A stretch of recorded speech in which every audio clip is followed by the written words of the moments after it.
नमस्कार जय श्री कृष्ण वंदे मातरम प्रसंग रखीचु जे 2026 100% बारु बार प्रेडिक्शन घटिकी ही एथिरे त्रिणे मात्र हेरानी निश्चित घटिब 100 to 100%। प्रथम प्रेडिक्शन आपण मान को कही रखुचु नंबर 1 जड़े भाई कहते इंग्लीश एवं ओडिया निश्चित कहूँ the impact of A very strong earthquake world on the public अथच लगातार कंटिन्यूअसली भूकंप आसीबो ही आसीबो छोट बड़ लगातार वर्ल्ड उपर भूकंप आसीबो एवं लगातार कंटिन्यूअसली 100% सत होइकी रहिबो भूकंप हेबो ही हेबो। नंबर 2 प्रेडिक्शन मन रखंतु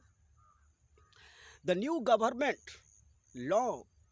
माई अफेक्टेड द पब्लिक अथच सरकार किसी नुआ आईन आणवे आनिबा द्वारा कौन हेबो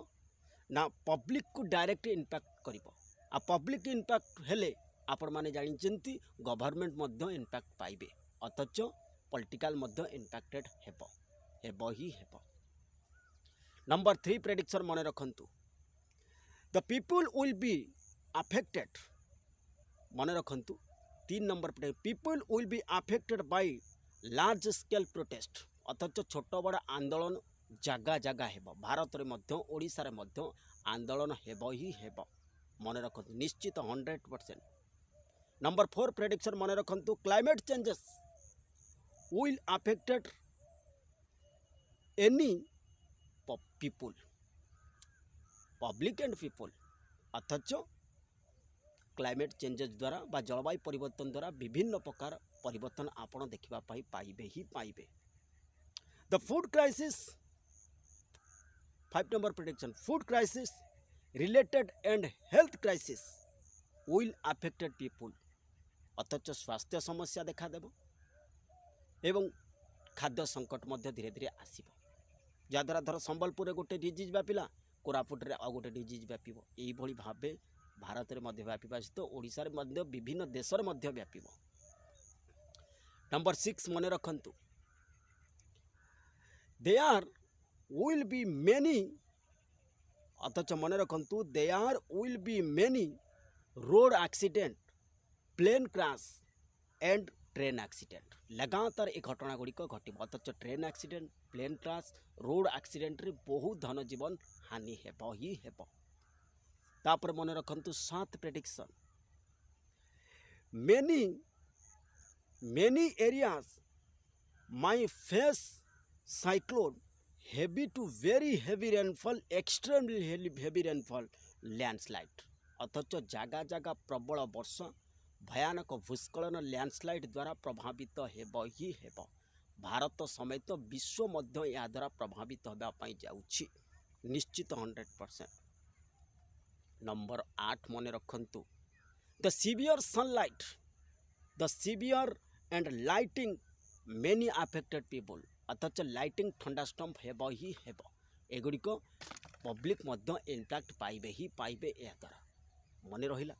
तो वेरी सीवियर सिचुएशन वर्तमान 2026 जो भारत जो युद्ध लड़ब छोट स्तर में लड़ब किंतु फुल स्केल वार लड़ब ना एवं नुआ नुआ वार फ्रंट खोल आपको लगे जे आज परमाणु युद्ध हो आज मिसाइल अटैक हो आज ऑपरेशन सिंदूर 2 हो आज विभिन्न प्रकार चर्चा अथच जितेबाला राहु सद्भिषा नक्षत्र को जीवे से समय 8 मास आप भ्रमित खबर शुणे आज परमाणु युद्ध हो आज भारत पाकिस्तान मध्य युद्ध हो आज अथच जो जो देश सहित कनफ्लिक्ट अथच शत्रुता अच्छी से देश उपर अटैक बढ़ जमी अमेरिका वेनेजुला जमी चीन ताइवान चीन जापान यही भाव कनफ्लिक्ट बढ़ एवं स्ट्राइक हेब खाली हेबनी स्ट्राइक हेब नुआ वार फ्रंट खोल ही खोल से कहुला युद्धर वर्ष तेणुक आपण पाखे रहा प्रेडिक्शन जो आउट गोटे मन रखु गोटे कथा तो बैंक प्रभावित हे साइबर अटैक प्रभावित हे साइबर अटैक द्वारा अथच बैंक सहित विभिन्न छोट छोट बैंक बड़ बैंक हो बैंक सहित बैंक मर्ज करा सरकार विभिन्न आईन मुझे पूर्व कही ये सब घटना घटिक व्यतिक्रम ना कौन बुझेगा कि नहीं तेणुक बैंक सेक्टर प्रभावित अथच जमी आप देखले 2024 ना 2023 माइक्रोसॉफ्ट द्वारा विभिन्न एयर इंडिया विमान प्रभावित है ठीक सेमती घटना पुणी घटव एवं विभिन्न ମନ୍ଦିରରେ ମଧ୍ୟ ଅଶୁଭ ସଂକେତ ମିଳିବ। ଯେମିତି ଶ୍ରୀମନ୍ଦିର ସହିତ ଅନନ୍ତନାଗ, ବଦ୍ରିନାଥ, କେଦାରନାଥ ମନ୍ଦିରରେ ବିଭିନ୍ନ ସହିତ ଅଶୁଭ ସଂକେତ ମିଳିବା ସହିତ ଚୋରି, ଡକାୟତ, ଲୁଟପାଟ, ରେପ୍, ମର୍ଡର ଏବଂ ଟାଉଟରୀ, ହାଣକାଟ ଅଥଚ ଛକ ଛକରେ ଗୁଳି, ଛକ ଛକରେ ବୁଜାଲି ଏସବୁ ଘଟଣା ଘଟିବ ହିଁ ଘଟିବ 100%। ଆପଣ କହିବେ ନୂଆଟା କ'ଣ? ଘଟିବ, ନୂଆ କିଛି ନୁହେଁ ଏଥିରେ, କିନ୍ତୁ ଏହା ତୀବ୍ରତା ବଢ଼ିବ ଆଉ ବଡ଼ ସ୍କେଲରେ ଲୋକଙ୍କୁ ପ୍ରଭାବିତ କରିବ, ବହୁତ ବଡ଼ ଏରିଆକୁ ଏହା ପ୍ରଭାବିତ କରିବ। ଏଇଟା ହେଉଛି ବଡ଼ ଘଟଣା। ତେଣୁକରି ସାବଧାନ ରୁହନ୍ତୁ। ଜୟ ଶ୍ରୀକୃଷ୍ଣ।